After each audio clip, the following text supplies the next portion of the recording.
دیکھ لیں، لیکن کبھی حضور کی ذات پر بات نہیں ہوئی تھی۔ اول من انکر التوسل والاستغاثہ والنداء ہوا ابن تیمیہ۔ سب سے پہلا شخص، امام نبہانی نے شواہد الحق میں لکھا ہے، پہلا شخص جس نے توسل سے، استغاثے سے اور ندا سے انکار کیا وہ ابن تیمیہ تھا۔ اس سے قبل امت میں اسلام کا فتنہ موجود نہیں تھا، اس لیے کہ لوگ حضور کی چوکھٹ پہ حاضر ہوا کرتے تھے اور حضور کو نجات دہندہ سمجھتے تھے۔ جب ضرورت باقی نہ رہے گی تو چوکھٹ پہ کیوں کوئی حاضر ہوگا؟ تو استغاثہ اور توسل کا انکار کر دیا، اور یہ پہلا فتنہ نمودار ہوا، اور پھر اس کے بعد ذات رسالت مآب صلی اللہ علیہ وسلم پر بھی بات شروع ہو گئی، اور نتیجہ یہاں تک پہنچا آج ہم جس عہد نافرجام میں جی رہے ہیں، کیا یہ دن بھی ہمیں دیکھنے نصیب ہونے تھے؟ یہ دن بھی ہماری قسمت میں تھے کہ ہمارے پیغمبر کے خاکے تراشے جائیں؟ یہ گھڑیاں بھی ہمارے مقدر میں لکھی ہوئی تھیں، یہ لمحے بھی آنے تھے۔ ماضی میں ایسا کبھی نہیں ہوا تھا، اس لیے کہ امت حضور کے ساتھ جڑے تو امت بنتی ہے۔ اگر آپ مجھے پوچھیں کہ دین کا خلاصہ کیا ہے اور دو لفظوں میں خلاصہ بیان کرو، تو میں اقبال کا لہجہ ادھار لوں گا۔ اقبال نے کہا تھا، دین سراپا سوختن اندر طلب، دین سراپا سوختن اندر طلب، انتہائش عشق آغازش ادب۔ طلب محبوب میں تڑپنے کا نام دین ہے، جو ادب سے شروع ہوتا ہے عشق پہ ختم ہو جاتا ہے، اور جو دین ادب سے شروع ہو کے عشق پہ ختم نہیں ہوتا وہ دین ہی نہیں ہے۔ عشق ہی ابتدائے ذات، عشق ہی انتہائے ذات، عشق نہ ہو تو شرح و دین بت کدا تصورات، کچھ باقی نہیں بچتا۔ تو ذات رسالت مآب صلی اللہ علیہ وسلم سے دور کرنے کی بدکاری کی گئی، اور جن لوگوں نے امت کے مرض کی تشخیص کی، ابھی ایک لفظ یہاں بولا جا رہا تھا نباز اثر، تو اثر کی نبض پہ حضور ضیاء الامت نے ہاتھ رکھا، اور مصنف کتب کثیرہ بننے کی بجائے ایک قرآن پہ کام کیا، اور دوسرا کام انہوں نے حضور کی سیرت پہ کیا، تاکہ یہ زمانہ میرے رسول کی زلفوں کا اسیر ہو جائے۔ حضور کی غلامی اس کے رگ و ریشہ میں جب محو نفوذ ہو جائے گی، چونکہ محبت انسانوں کو، امت کو باہم جوڑتی ہے۔ یہاں میں ایک جملہ اور رک کے کہوں گا، دنیا کی جتنے بھی محبتیں ہیں یہ رقیب پیدا کرتی ہیں۔ ایک کے دو چاہنے والے آپس میں رقیب ہوتے ہیں، یہ میرا محبوب ہے تم نے کیوں دیکھا؟ لڑائی کی نوبت آ پہنچی، قتل و غارت تک معاملہ پہنچا۔ حسن ہی اتنا قلیل ہے کہ صرف ایک کی ضرورت کو پورا کرتا ہے، دوسرا آیا نہیں، لڑائی ہوئی نہیں۔ یہ دنیا کی محبتیں رقیب پیدا کرتی ہیں، ایک کے دو چاہنے والے آپس میں رقیب ہوتے ہیں، لیکن میرے محمد عربی کے چاہنے والے آپس میں حبیب ہوتے ہیں۔ دل بمحبوب حجازی بستائم، دل بمحبوب حجازی بستائم، زی جہت با یک دیگر پیوستائم۔ ہماری محبت کا سبب ذات رسالت مآب ہے۔ دل بمحبوب حجازی بستائم، زی جہت با یک دیگر پیوستائم، چون گلے صد برگ مارا بو یکیست، او کے جانے ای نظاموں او یکیست، مست چشمے ساکیے بتہاستیم، در جہاں مثل مو می ناستیم۔ ساری محبتیں رقیب پیدا کرتی ہیں، حضور کی محبت حبیب پیدا کرتی ہے۔ چاہتوں کا نور پھیلنا شروع ہو جاتا ہے۔ بلال حبشے سے ہے، صہیب روم سے ہیں، سلمان فارس سے ہیں، ابو بکر رضی اللہ تعالیٰ عنہ، حضرت عمر رضی اللہ تعالیٰ عنہم یہ مکہ المکرمہ سے ہیں، اور حضرت سعد مدینہ المنورہ سے ہیں، لیکن ایک قومیت کا تشخص ابھرتا ہے۔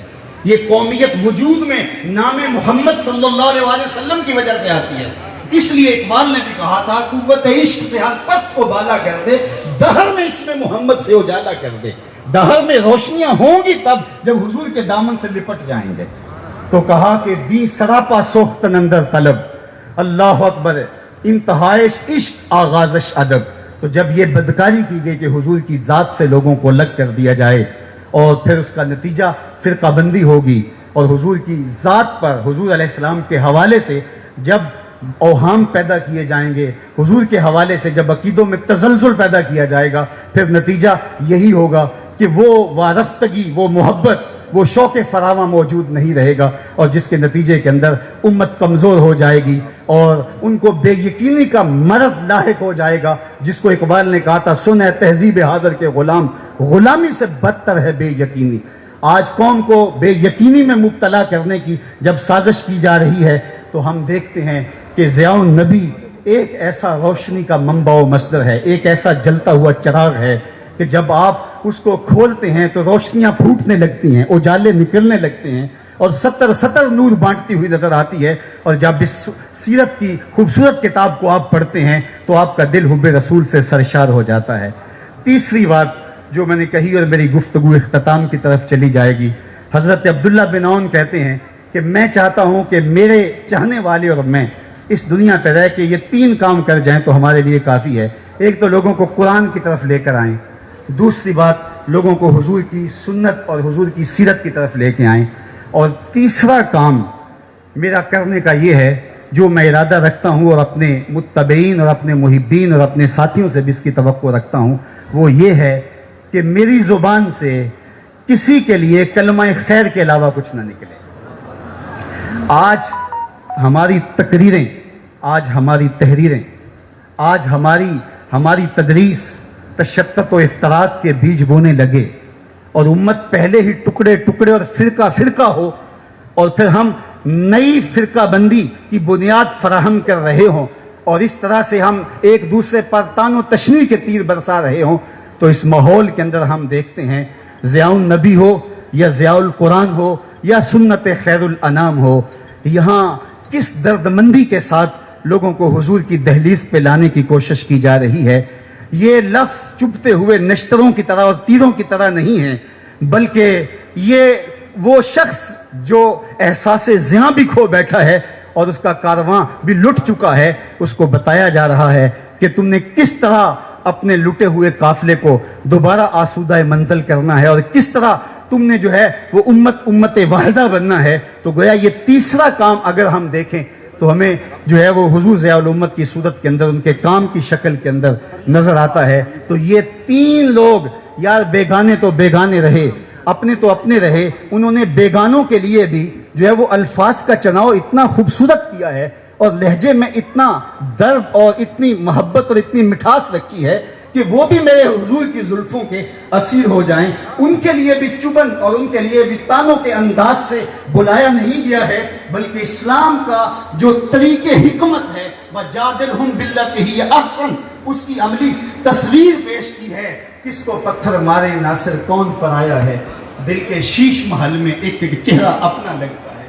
اور آج ہم دیکھتے ہیں کہ پوری دنیا کا کوئی بھی مکتبہ ہو جہاں اردو سمجھی یا بولی جاتی ہے، چاہے کوئی جیسے بھی جو ہے وہ مزاج رکھتا ہو، وہاں ضیاء القرآن اور ضیاء النبی ضرور موجود ہوگی. یہ سچائی مانی نہیں جاتی، سچائی اپنا آپ منوا لیتی ہے. اور آج کی اس تقریب رحمت کی وساطت سے میں اللہ کی بارگاہ میں آپ سارے لوگوں کی آمین کے ساتھ دعا کرتا ہوں کہ اللہ تعالیٰ جل شانہ حضور ضیاء الامت کے درجے مزید بلند فرمائے اور ان کے مشن کو، ان کی فکر کو مزید فروغ عطا فرمائے. دنیا آخرت کی برکتیں اللہ ہم سب کی زندگیوں میں اتار دے. کی محمد سے وفا تو نے تو ہم تیرے ہیں، یہ جہاں چیز ہے کیا لوح و قلم تیرے ہیں. وآخر دعوانا ان الحمدللہ.